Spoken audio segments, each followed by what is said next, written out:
Hello, my name is Chuck Wolfe. Over the years, I've worked in many different roles, including leading my own leadership consulting company since 1994. I've worked for and with some of the best companies and universities in the world, and have had the opportunity to work with government officials, military organizations, and public and private schools. I'm a leading expert and pioneer in emotional intelligence. Since 2009, I have been a volunteer hosting a radio show I created called The Emotion Roadmap: Take the Wheel and Control How You Feel. I really enjoy making a difference in people's lives. The show is on award-winning community radio station WPKN in Bridgeport, Connecticut. In recent years, Simsbury Community Television has been sharing my shows on their station and on YouTube. My sincere hope is that everyone who watches regularly will learn how to use the Emotion Roadmap in their own lives by listening to people who call in to get help with challenges at work, home, and in communities. To learn more, go to www.emotionroadmap.com. If you have a comment or question, email me at cjwolfe@cjwolfe.com. Thank you and enjoy the show.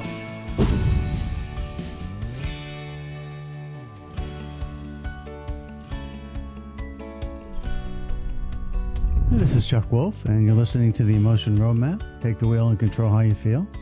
And I hope you've enjoyed this morning's playlist and what you've been listening to. You're about to hear more about how to handle emotionally challenging situations. This is our community strip, and we're on from the first and second Wednesdays of each month from 12 to 1 p.m. So I hope that you have questions and calls waiting for me. It's always nice to interact with our community, all of you that might be listening. If you've got something you'd like to talk to me about, the number to call is 203-336-9756. For those of you new to the show, I'll talk a little bit about what the show's about and encourage you to pick up the phone and call if you've got something that's challenging in your life today and you're wondering what to do next. If you have some uncertainty, some doubt, some concerns about situations in your life that are happening now or coming up in the immediate or near future, and you want to talk with somebody who has some experience and knowledge about emotional intelligence and how that science and the experience that I've had in working with other people might be helpful, give me a call. Again, those of you who are regular listeners, thank you so much for tuning into the show. And for those of you new to the show's about taking the wheel and controlling how you feel. It's called the Emotion Roadmap. Take the wheel and control how you feel. For a lot of people, the emotions in play at any particular moment in time feel like the poker metaphor. You have to play the hand you're dealt. And what I've found over the years is that while our emotions are always informative and always helpful in terms of alerting us to what's going on around us and what we're feeling about it, sometimes that information, while important to know, is in conflict with what you might be facing in terms of what needs to get done. And if the emotion you feel is more of an obstacle than helpful to what you want to get done, you don't have to play the hand you were dealt, metaphorically. You can change your emotions. There are times when the emotions that you might be feeling aren't helpful and may even be an obstacle to what you're trying to do.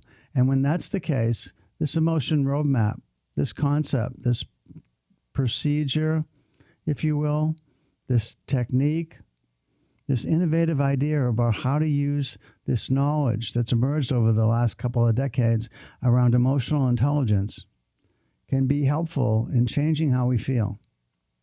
And one of the things I've discovered over time is that while we can change some feelings at different points, there are times when the feelings won't change or can't change. Or at least at the moment, we're unable to change them. But instead, what we can do, even when the feelings won't go away, is we can change the narrative, the way we talk to ourselves about what those feelings are telling us or causing us to feel. So the intent is to help people by sharing this expertise that I've developed over the years and working with wonderful people in the field of emotional intelligence who are researchers, who study every day of the year how emotional intelligence impacts us, how we can be smarter about becoming more emotionally intelligent, ways we can influence the emotions we have ourselves as well as influence the emotions other people have. All of that is possible thanks to a lot of good work from lots of really smart people. I have a chance to interact with a lot of those people in something called the Consortium for Emotional Intelligence in Organizations. And at some point in Barcelona this year, I'll have a chance to talk a little bit about a presentation I'm going to give that will inform them about how I've worked with this emotional intelligence and this emotion roadmap to combine it with something that I previously learned and experienced many years ago at Harvard Business School while I was there for a couple of years, working with a fellow named Tony Athos, who was instrumental in creating a model of organizational effectiveness that continues to be used by McKinsey & Company, the very reputable consulting company. And they have been using this model called the 7S model of organizational effectiveness ever since the 1980s, early 1980s, and it's been very successful for them. And so I'll talk probably a little bit about that today as well. But I do have a chance to present some of the work I'm doing with a client in the Midwest, in a trucking company and in a warehousing company. This particular client owns trucking and warehousing companies, and they are using this idea of emotion roadmap combined with organizational effectiveness to further enhance their ability to communicate with customers, to raise the levels of engagement of team workers, to increase the level of support team members are able to give to their families, so that families are very supportive of the people that work for them, and also to make a difference in their community. And I'll talk a little bit more about that later. But the show is all about helping individuals, all of you who are listening, understand how you can use the knowledge of emotional intelligence and this technique, this process I've created called an emotion roadmap, to make better decisions for your own lives and to influence the lives of those you care about and those that you want to make a difference for, people maybe in your family or people that are friends or relatives or people at work that matter to you. So if you've got something in your life at home, for instance, where what you hope would be happening with the people that you love and you live with, and it's not happening the way you want, and you're concerned about one of the people or one or more of the people in your family, and you're not sure how to proceed or how to address the issues that you're concerned about, well, oftentimes by focusing on the emotions that you might be having and the emotions of anybody that's key to what you're trying to change, it's helpful to come up with ideas that seemingly are unavailable to us without this idea of focusing specifically on the emotions in play. By this focus on emotions, different options, sometimes it feels magical, different options appear. And so with that in mind, if you have something at home that you're concerned about, you're concerned about a child, or maybe you have a parent living with you, or at least one that is in those stages where they're in between, whether they need some kind of assisted living of some type, and they're struggling with that, or whatever it might be that might be in your home. Could be a relationship issue with the person that is your partner. It could be a relationship issue with your dad or mom. If you're, somebody living in the home where you're living with your parents, it could be any number of things at home. It also could be anything to do with work, where you might be having some things that are really challenging around the workplace. There's a lot of people that are being asked to stop working remotely and having to come into the office, maybe for the first time, if you're very young and just starting out, or maybe at least it's been a very long time since you've been back in an office setting, and you're struggling with that a bit. Or you're trying to manage working remotely and you have children in your home, and occasionally they don't get to go to daycare, or your nanny doesn't show up, or something else happens where all of a sudden you're trying to be a homemaker at the same time you're being a leader or an individual contributor somehow in your workplace. Or maybe you're struggling with another person at work. you have a shared responsibility and you're struggling around how you work together. It's not working the way you want. Or that you have someone that is your leader that's too demanding. Maybe you're really recognized for your outstanding contributions, but it seems like whenever there's new work being added to the group, it comes your way. And while you're thankful for being viewed as somebody capable of handling numerous things, you also feel like, hey, how about somebody else getting this handoff? I don't want to feel like I'm the only one here that's overworked, overwhelmed even. Anyway, lots of things can be problematic at home, at work, in your community. And this show's about helping you to deal with some of those things by walking you through this emotion roadmap, which essentially is saying to you, hey, I've got something that I'm concerned about, and I ask you to tell me a little bit about it. And then I ask you, how are you feeling about it? And how do you want to feel? What would really be ideal if you could magically change your feelings to something that would be far more ideal than what you are feeling? What would it be? And I help you with that. And if there's anyone else that's key to what you're trying to do, someone you're dealing with at work or at home or in your community or anywhere, is there somebody else that's key? And what is he or she currently feeling about that? Or if you haven't approached them about a tough situation and you know it's going to be potentially upsetting to them, what would you want them to feel instead? What would be ideal for them to feel when you approach them? Or perhaps you already have and the situation's ongoing and they already are feeling something that is not helpful, at least not for what you want to get done. So what would be helpful? What would be ideal? How do you get there? That's the next question. So what are you feeling? What would be ideal to feel is the second question for you and anyone that's key. How do you get from what you're currently feeling to what would be ideal to feel? And then if we find a strategy, we ask, are you able to actually execute that strategy we just talked about? And are you willing? Are you willing? Now, you might think that if you had a situation where you were able to do something that would help solve that situation, automatically you'd say, of course I'm willing. Well, it's not that simple. There are times when attitudinally we are unwilling to do something even when we're capable and it might solve the immediate problem we're facing. But something inside us prevents us from saying we're willing. And I at times had to explore that with somebody. And honestly, unless we have a situation, a plan, an emotional plan where you feel you are clearly able to do something, to do that plan, to execute that plan, and you are willing, you're absolutely willing to execute that plan. Once we have that, we have a real plan and you're feeling hopeful. If you don't answer yes to one of those, you might be willing but not able, and you might be able and not willing. We don't have a plan, not one that's likely to succeed anyway. So that's how it all works. So if you wanted to call me, the number to call is 203-336-9756. And I'll give you a moment to see if anybody would like to call. It's been a while since I've been on the air. I'm only on the air twice a month. And sometimes it's hard for somebody, especially if you're new to the show, to pick up the phone and call until you hear that first caller to make that call. And see, that person got some help. Let's see. First caller. Hi, this is Chuck. You're on the air. Who am I talking to, please? Hello? Oh.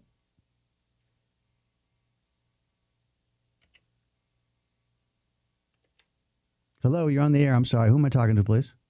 Michelle. Michelle, how you doing? I'm good. How are you? Good, thank you.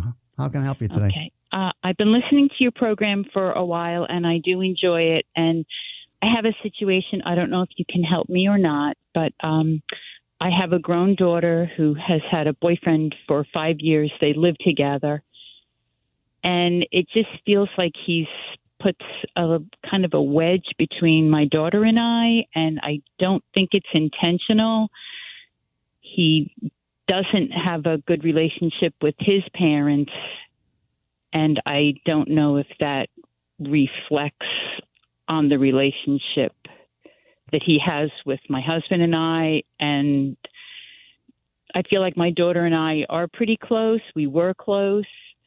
But I just can't, I don't see them that often. They live about 100 miles away. Okay.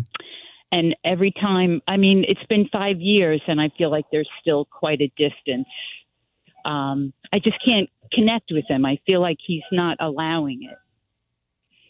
So, and it had, oh, I'm sorry. Go ahead. So I was just going to say, no, that's okay.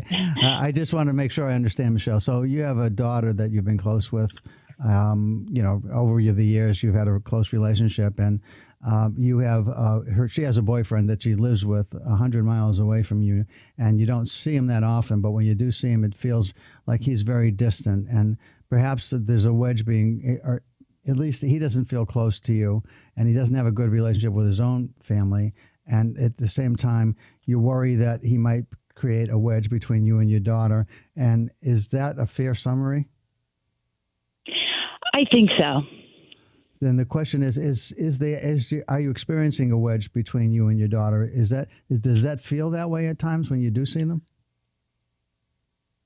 I feel like she, maybe not quite as much as before, but I feel like she tries to, it sounds ridiculous, but like protect him.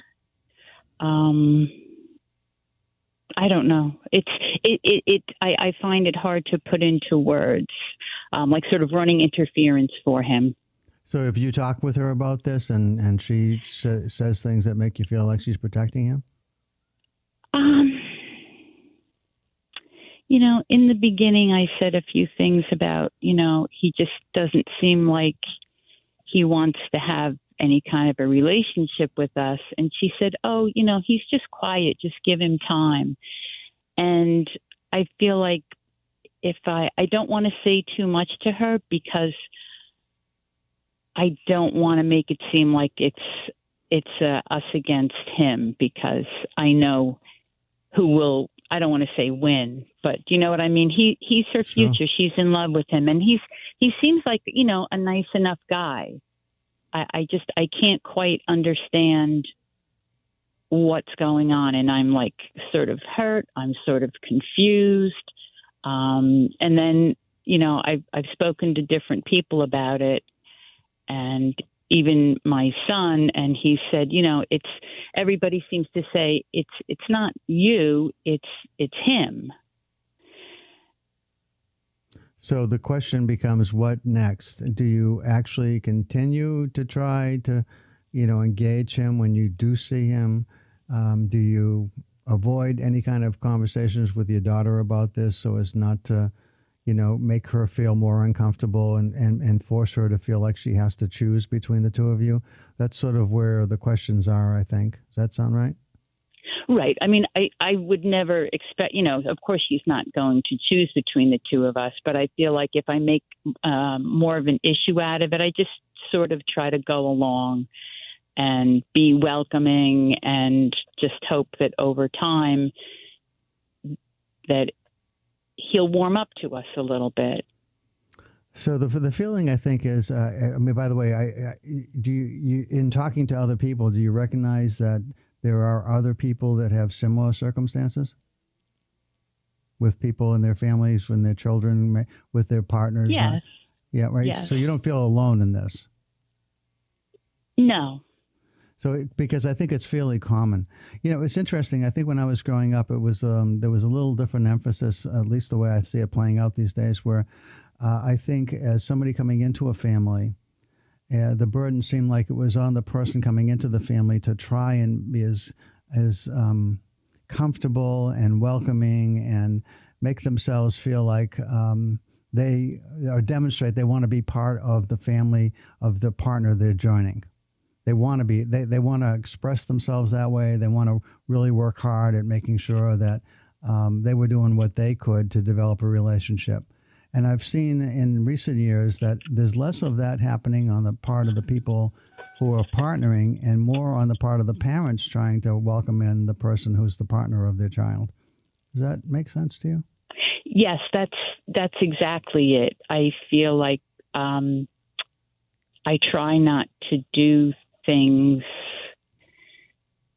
it's almost like I feel like I'm on, I don't want to say on trial, but do you know what I mean? That I'm going to do something dumb. I'm going to say the wrong thing. I'm going to, and my son has a girlfriend, and it's very different. It's just more relaxed. Oh, okay, and great. I would like to have that with my daughter's boyfriend. Or I would like to change the way I feel from feeling like annoyed, mad, hurt, disappointed, sad. Well, there's a couple things. One is the good news, at least in part, I think, is that we, all of us, you have the ability to change how you feel in terms of how you react to some of these behaviors. That part is that part is only about you and what you say to yourself about whatever situation arises. It's about the self-talk you have inside your own head about these things. Right. And that's possible that you can change that without anybody else changing anything. Does that make sense? Right. Well, ultimately, I know that that's the only thing that I can. I know that that's the only thing I can change. That I'm not going to change. I can't change anything else. I just don't want to feel this way. Right. So then the question is, how might you change? How would you change the way you feel about all of this? So there is one thing that you can think about in terms of looking at that, but I don't want to ignore the other part of it, which is what else might happen with this. I guess it's a young man that she's with. Is that right? Yes. Yeah. So for the young man, is there one of the things that in terms of this concept of a roadmap, is sometimes it's useful to think about. Well, it doesn't work at different times with you and him. It hasn't seemed comfortable, and it's awkward, and it's causing you to feel upset, and that's why you're making the call. But I'm wondering, has there ever been any times where it seemed like it did work with this young man, where it did seem comfortable? Is there any history here where you might have had some good moments? I think there was one time that he came out with my daughter to visit, that when he left, my husband and I both said, wow, that was actually pretty nice. But that was a while ago. I see him like twice a year. So it's you don't have a lot of times to practice here, right. And a lot to draw on. But is there anything about that time that you and your husband discussed? What happened during that particular visit that was sort of unique in that moment with him? Was there something that we did or he did or certain things that we talked about, or just certain ways that we behaved that were different than what other times are? I mean, is there something to draw from that is my question that you might think about? There's nothing that I can remember that I recollect that was particularly different. Well, maybe it's just as a suggestion that when you have a chance to just talk to your husband, if you can kind of just go back over what was that time about, and do we recognize what seemed to be working? Why did it seem more pleasant than other times we've been there? The reason I'm saying that is sometimes there are cues you pick up about when a person seems to like smile a little bit when they've seemed up until a certain point withdrawn. That something brings them in, something makes them feel included and welcomed, and sometimes maybe you can see if you can capture that. And in any case, the next times that you're with them, I realize you don't have much to go on here. Just notice if there's anything that seems like it pulls him in, topics, things to talk about. Does he like to talk about, sports? His job, hobbies that he might have, books that he reads, shows that he watches, something that is a conversation that might enable you and him to have a conversation that seems normal and comfortable. Look to see if anything shows up and then try to build on that. Again, it's hard because you only see him a few times, so this is going to happen a lot, but those are some things that seem like they have a chance to help you feel more comfortable for real, not just because of something you're saying in your head. Right. Well, I do appreciate that. Actually, I'm going to see them next weekend for about 24 hours. Okay. So those suggestions were helpful, and I'll try them out. Let me ask you one other question, too, before I go, and that is, as far as how you want to feel about all of this, have you had any good moments yourself where whatever you've said to yourself has worked for a period of time and then it kind of flips back to what's uncomfortable? Is there anything you've said to yourself that has helped? Well, it's just that we're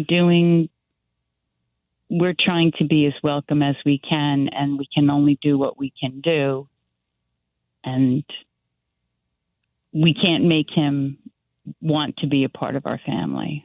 And that just sort of takes the burden off me. I guess that's what I feel it as. I just feel, like you want to fix it. But Right. And if you don't have so I don't know if you heard me talking in the beginning, but it's like partly you have to have the time to fix it. If you had more interactions, if you saw them more regularly, this might not be as tough, but you don't. You only see them on occasion. And I think where you say this is all that we can do, I think one of the things that it might be helpful to think about a bit is to feel really good about the efforts you make, even if they don't result in what you want to achieve initially. In other words, if you walk away and feel like, hey, we tried really hard and it didn't work again, and you walk away and you feel bad about it, that's one of the things I think you can change, and which is I don't feel bad about it. I feel like we did what we could in the time that we had, and I thought we did it pretty well, and I feel good about that. And maybe over time, if we continue to do it pretty well and feel pretty good about that and don't get angry and upset because it doesn't work as fast as we want, that I think that might help with how you feel yourself about what's going on. Yes, that's also very, very helpful, because sometimes I get annoyed and I just say, why am I bending over backwards? Right. Honestly, that I think a lot of people on either side of the relationships with in-laws, outlaws, whatever you want to call them, it sometimes feels like, damn, I thought I was doing the right thing here. It didn't seem to work the way I wanted. And then you're mad and it makes it worse, as opposed to, okay, I tried that. That didn't work. I wonder what I might try next time, and feel okay about it. Yeah. No, I thank you very much for those suggestions about putting in the effort and feeling good for the effort, and then also trying to draw him out. I feel like sometimes, or most of the times, when I ask a question, it's met with a one-word answer, or it's hard to explain. I don't feel like he's intentionally shutting me down. I think perhaps how it comes across.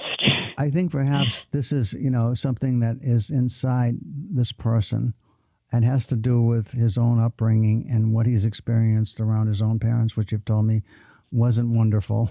had some issues, and it's really tough to trust, even if he's inclined to want to trust, to want to go there, because he's been disappointed when he's been a younger person. And he doesn't want to feel what he felt during those times. And so he holds himself back. Nothing to do with you folks, though. It's just... Right. Well, that is helpful, too. My daughter did say to me one time when she was coming out, because she comes out on her own sometimes, and she'll stay for several days, and we have a nice time, very relaxed. And she was coming out one time, and before she left, he said, I can't believe you're going out. I don't know, something about to see your parents. And she said, yeah, well, I go because I want to go, not because I have to go. I go because I want to go spend time with them. And that he doesn't share that same feeling with his family. He does it out of a sense of obligation, which is a terrible feeling when you're doing something out of obligation and not out of genuine. Yeah, so something else you might feel about him, which, sometimes results in a bit of anger, or at least disappointment, if not anger, is empathetic and, sorry he's had that experience and feels that way. Right. Okay, Chuck. Well, thank you so much for your help. No, my pleasure. Good luck with it, Michelle. I appreciate it. Okay, take care. Okay, bye. Bye-bye.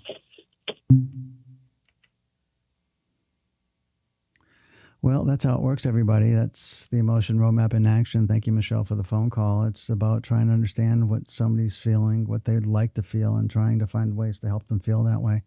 So if you've got a reason to call or want to call, give me a call at 203-336-9756, 203-336-9756. And you're listening to Chuck Wolfe. This is the Emotion Roadmap. Take the wheel and control how you feel.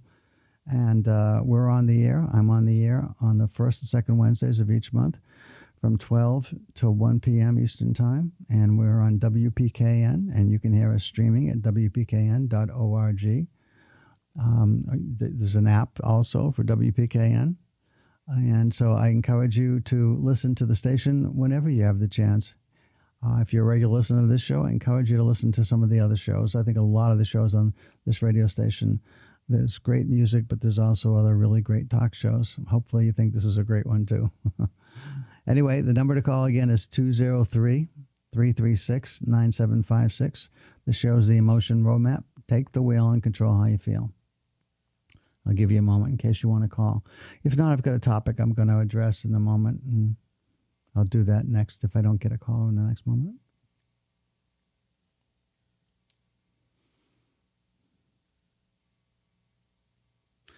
Okay, what I'd like to talk to you about is part of what makes conversations more than just an exchange of words. When conversations become meaningful dialogue, it's typically because people are engaging in what people might call active listening. Now, what does active listening really mean? Of course, everybody's active whenever they're listening to anyone else. However, what's common for many people is to feel that when they're listening to someone else, they get triggered. And triggered doesn't mean necessarily emotionally triggered, that they're going off on the deep end and something awful just jumps into their mind. I mean, that can happen, but triggered means simply that it just triggers a thought in your own mind as you're listening to someone else speak about something that you are concerned about, that part of your unconscious or preconscious is something that you get triggered to remember and recall that, oh, wow, she just talked about appointments and how she was disappointed in the appointment she had with her doctor. And I realized I've got an appointment later this afternoon, and I've got some things I've got to, and all of a sudden you find your mind racing down a channel in your own brain, and you're no longer really listening to what's being said. Now, the person you might be talking to will find that disappointing often because they're trying to communicate that they're upset about something that happened with a doctor visit. And they thought you care about them and that you would be interested to know what was upsetting about that visit.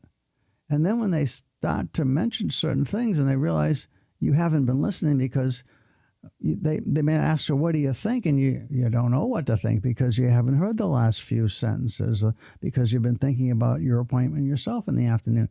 That happens routinely in many people's conversations with each other.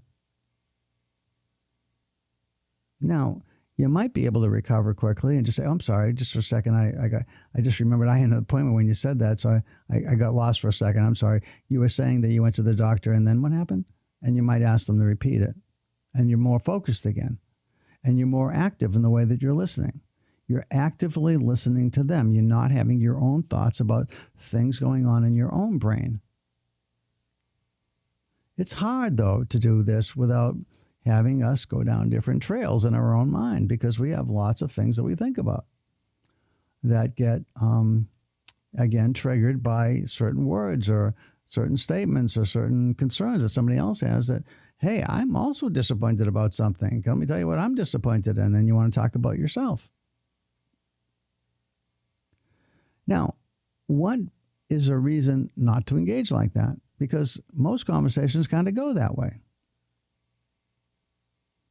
Especially if they're familiar conversations, like between a husband and a wife or, two partners in a home where they have regular routines that they engage in that don't sound dissimilar from what they said yesterday and the day before and the day before that and what they're likely to talk about tomorrow. And so we listen sort of half-heartedly because we sort of know what they're going to say. We don't want to be rude because we do care about this person. We might love this person. And we care deeply about this person, But if we're listening to something that sounds very similar to what they said to us yesterday, that is ongoing, we might be tired a bit of listening. That can happen. Often does. So what does it mean to be an active listener? It means engaging in a way that says, I'm blocking all my thoughts about anybody else. I'm not thinking about anything to do with me or anyone else. I'm focused on the person right in front of me, or on the phone with me, or on a Zoom call with me, or however we're communicating. I am totally engaged in hearing not only what this person is saying, but a deep level of active listening is to hear the feelings being expressed as well as the words being said. What do I mean about trying to hear the feelings? Well, I mean, somebody can tell you I'm sad about, and so of course you hear that feeling, but somebody can just say, I lost my wallet today, or I was told that I was going to be losing my job in 6 months. There's a reorganization coming, or a merger or acquisition, and a number of us, probably in my department, including me, are probably likely to lose my job today. So they might not have said, I'm sad, but you hear sadness. Sadness is a result of a loss of some kind. And if you listen actively and you're thinking about what is this other person saying and feeling, that's a deep level of active listening. When do you want to engage in that type of listening? Years ago, I used to be a therapist, and I found that, a lot of times in therapy hours when people come and talk about their lives, and they try to tell you about what's going on and, what's an update from the previous week, and whether they're working on the stuff that they said they were going to be working on, and how things have gone with the relationships maybe that they're trying to improve. Whatever it is they're talking about. Obviously, I'm going to try as hard as I can to actively listen to every word. But if you can picture somebody sitting in an office 8 hours a day or maybe more, listening nonstop to people having conversations about what's critically important to them, what's not working in their lives, what are they struggling with, what challenges are they facing, what successes and failures are they having. As you're listening to all of that, you might realize that I don't care who you are as a therapist, you're not going to be tuned in and highly focused every moment of every day. So what would you listen for? Well, for me, I listen for tonal changes. I'd listen to hear when is something just changed in terms of the tone, because tone indicates feelings often. And somehow I went from what sounded like just conversation being shared to something deep and meaningful was about to be said or being said right now. And my radar, my focus was intense when that happened. Whatever the best ability I had to be empathetic in terms of understanding and feeling what another person was feeling would happen at those moments. Now, we can't all be therapists, nor do we want to be. But can we be there for each other, for people that we really care about? Can we really listen hard, actively? And again, what it means is trying to listen to another person and hear what they're expressing in terms of their feelings as well as their words. So active listening is when we're fully engaged, listening for feelings and words, and any possible triggers that might take us down a different pathway are blocked. We recognize when we might have a trigger that says, hey, wait a minute, I got an appointment. Wait, don't think about that. Listen right now. It's important to hear, really understand, really feel what this other person is feeling. It's a key skill in helping people with this emotion roadmap. And I'm going to talk about more key skills, but this is active listening. Listening to another person express themselves in a way that's important to them, that's consequential, that is sharing a depth of experience, of knowledge, and of feeling. And you're listening for all of it. And one way that you communicate to another person that you actually are doing this for them and with them is by simply repeating back to them what you've heard. So on the one hand, in the example I gave, I might say, so it sounds like you're about to lose your job. That would be an accurate reflection of what they said. If I also say, and it seems like you're really sad about it, that too is likely to be accurate, but they may not be willing to share that they're sad. They might just want to say, no, I'll be okay. I'll get it, because they haven't really allowed themselves to feel the sadness that's building up inside them, and they don't recognize it. So I might be right in saying that you sound sad, but they may not be ready to express their sadness with me anyway. And so I'll back off then. I'll say, oh, okay. You're just kind of figuring out what to do going forward. So now that you know, you, I suppose, want to think about what's next for you. And they say, yeah, I'm beginning to think about what's next. I'm not really ready to talk about that yet, but just wanted to let you know that this had happened. And maybe that's all they want to say about it at that point. So active listening, again, is a reflection of what you've heard. And sometimes people just nod their head and say, yeah, that's it. And sometimes you take them to a deeper level by indicating you understand how they feel and saying, and you sound pretty sad about it. And they might say, I'm really sad. I really like this place. I like this job. I'm not really sure what to do about it. And I'm kind of anxious too. I'm anxious and sad at the same time. Or they might say, no, I'm not really sad about it. I just wanted to share that with you because it's happening right now and it's going to cause some change in my life and just some disruption. And you know, and maybe they're not ready to share that they're sad about it. Or maybe they're truly not sad about it. That's possible too. But you're active listening when you're trying to listen for the actual words and the feelings. I wouldn't just say, well, you sound really sad about it, because that might be totally wrong, as I indicated here. Or it might be that they are sad, but they're not willing to say that they're sad, and they're sort of upset with themselves that you caught that. They don't want anybody to know that they're sad yet. So you're safe in saying, repeating effectively what they told you. So it sounds like you're somewhat certain that jobs are going to be cut, and it seems like there's a chance you'll be impacted. That's probably as safe as you could say it. And they can tell you, yeah, that's kind of where it's at. That way they know they've been heard and that you paid attention and that you were actively listening to them. And you know what? I don't think there's anyone that doesn't appreciate someone who really, really listens to them, who really hears them, doesn't just listen to the words, but hears them, understands what's going on, and can reflect back to them a summary of what they've said. So that's active listening. It's a critical skill for helping somebody in dealing with what's going on in their lives. If you listen to my conversation with Michelle, you heard a couple of times me try to summarize what I thought she was dealing with.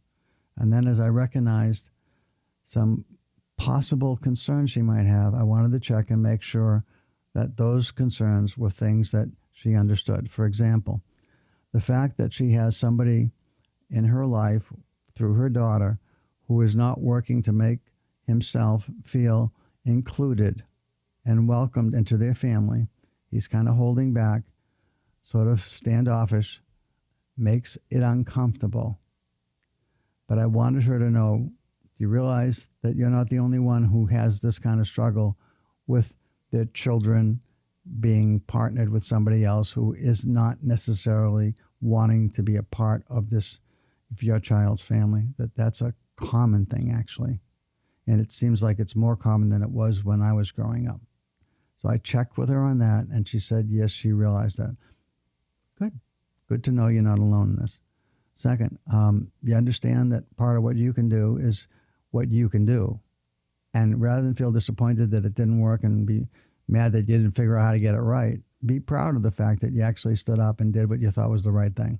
And that you continue to do the right thing. And you feel good about that. And even you can feel some empathy perhaps for the other person, the person who doesn't, isn't joining your family the way you'd like because of their experience growing up, and they're worried that some of the experiences they had when they were very young that were very hurtful to them, they don't want to duplicate that. They don't want to have that happen.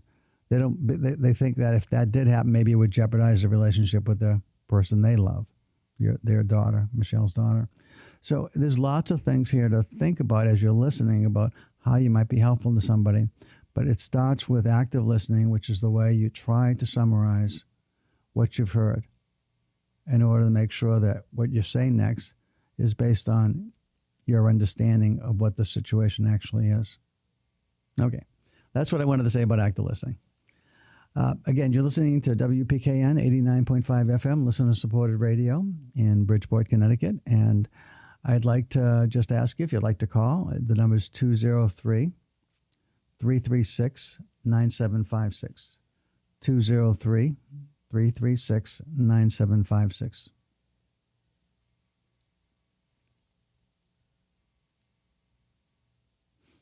Well, I'm hoping somebody else takes advantage of the phones working. One of the times I was here not long ago, there was an outage with a server in New Jersey, and the phones weren't working, so I couldn't take any calls. It allowed me to talk for an hour, and I don't mind talking. I enjoy it. But actually, if you'd like, the number is 203-336-9756. I hope if you've got something that you're thinking about that you do take the time to call, because I do have some time to help you. I've got about 10 minutes left, and if you wait much longer, it'll be hard to be helpful. So I will talk about another topic because I always come in prepared to talk to people, but it's always helpful if we get a caller. So here we go. Hi, this is Chuck. You're on the air. Who am I talking to, please? Hey, Chuck, it's Ken. How are you today? Oh, good, Ken. How are you? Good. Hey, let me just put you on the speaker here. I just had I know this, it's a big, politics is a big thing, but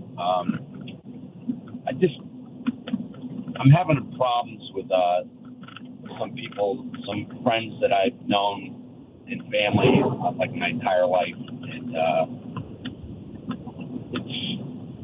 it's frustrating when somebody believes somebody. In other words, how somebody can take somebody's side that they don't even know after they've known you your whole life,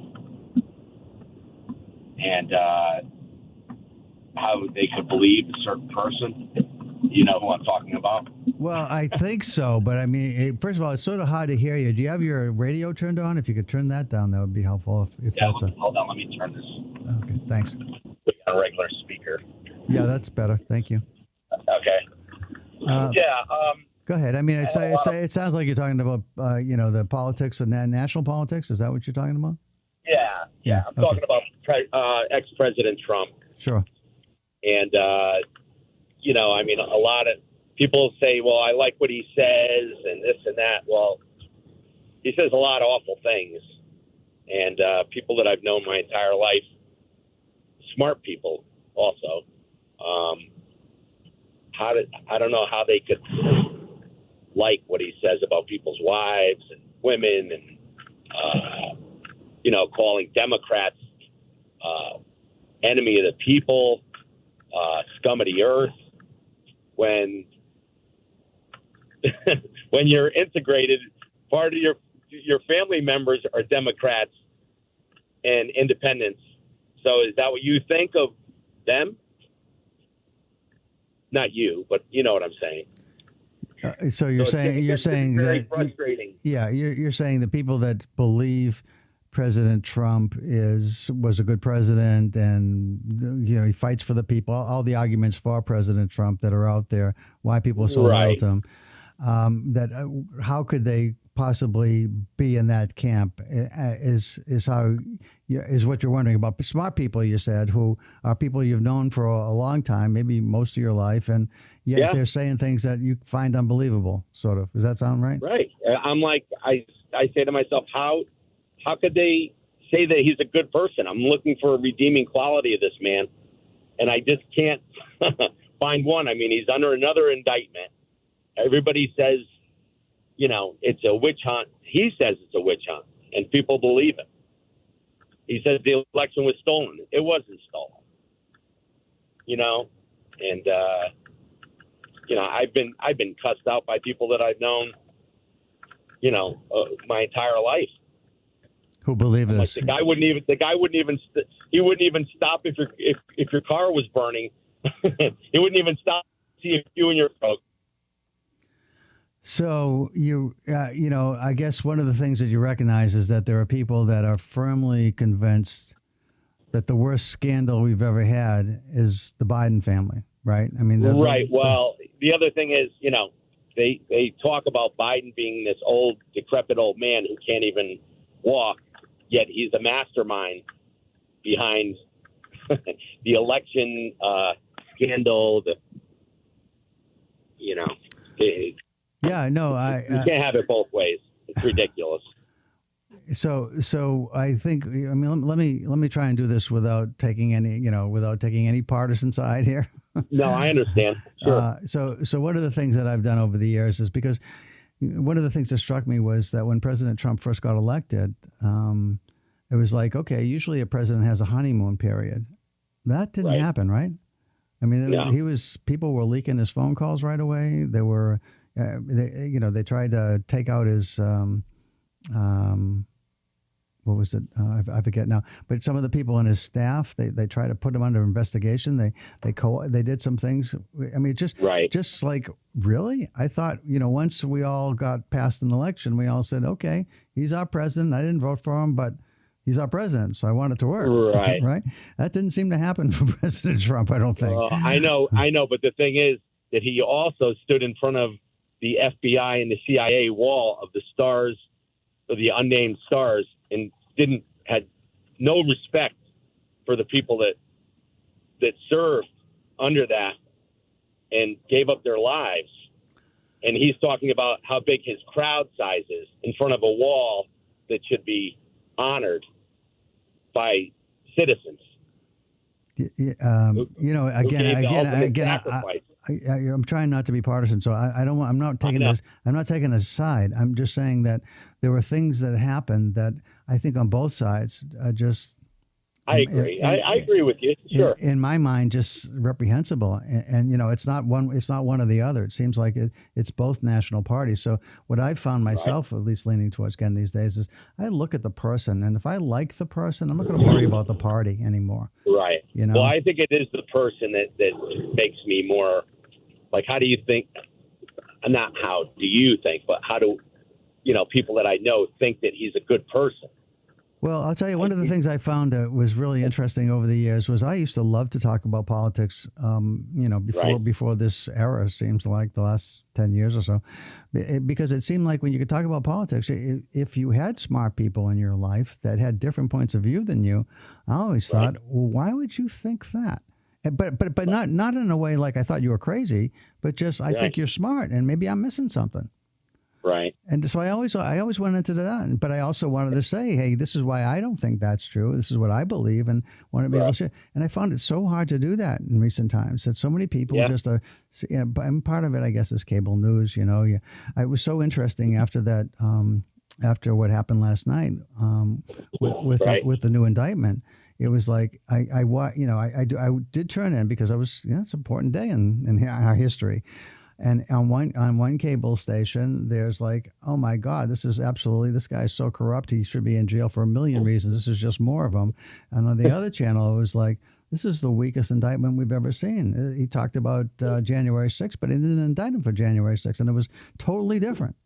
Totally different. Legal scholars and really smart people, again, with different points of view. And I just feel like, boy, one of the things that's happened, in case you want to do something different, Ken, in case you really want to just do something about this and not just be part of it and feel bad about it, there's a group called Braver Angels. Oh, yes. Yeah, I've do you heard know of them? Yeah, I've heard them on the show, actually. Okay, so I've talked about them before because I think they try really hard to get people who are steeped in whatever that is they believe about their side, and it is about sides at this point, to understand why there might be some reason for the other side to have their opinions that isn't nuts. For both sides to understand that there's reasons why you might feel like, the Democrats are doing everything right, or no, the Republicans are doing everything right, or some Republicans are and some Democrats are and others, are, but it just makes you think about things in ways that are really, really interesting and help you to get past where a lot of people are stuck right now. I mean, it's like, everything the border has always been an issue. I mean, since I can remember. And, Democrats and Republicans, the United States is the greatest country. I mean, we first send somebody to the moon. I mean, we can do anything together. You think we can? I think so too. And it's just frustrating to see all some of the bickering that goes on. But if you take a little dive into Braver Angels, go past just hearing me talk about it and see what you think, because you might find it really useful. I hope you do. Yeah. Okay. All right. Well, thanks, Chuck. I appreciate your time, and I just had to let that out. Okay. Well, I'm sure you're not alone on that either. All right. Okay. Well, have a good weekend. Thanks for the call. Take care. Bye-bye. Bye-bye. Okay, folks, that's pretty much it for me for the show. So thanks, Michelle. Thanks, Ken, for the calls. And I hope you all have an enjoyable week. I'll be back next week. If you think that there's something you'd like to chat with me about where you think I might be helpful and the emotion roadmap might have a role, give me a call. Remember, the emotion roadmap is about what are you feeling? What would be ideal to feel? How can you get from what you are feeling to what's ideal? And are you willing and able to actually do it? Well, that's it for me. I hope you all have a really good week. I'll be back next week. Again, the show's The Emotion Roadmap. Take the wheel and control how you feel. WPKN 89.5 FM. Listener-supported radio. Bye-bye, everybody.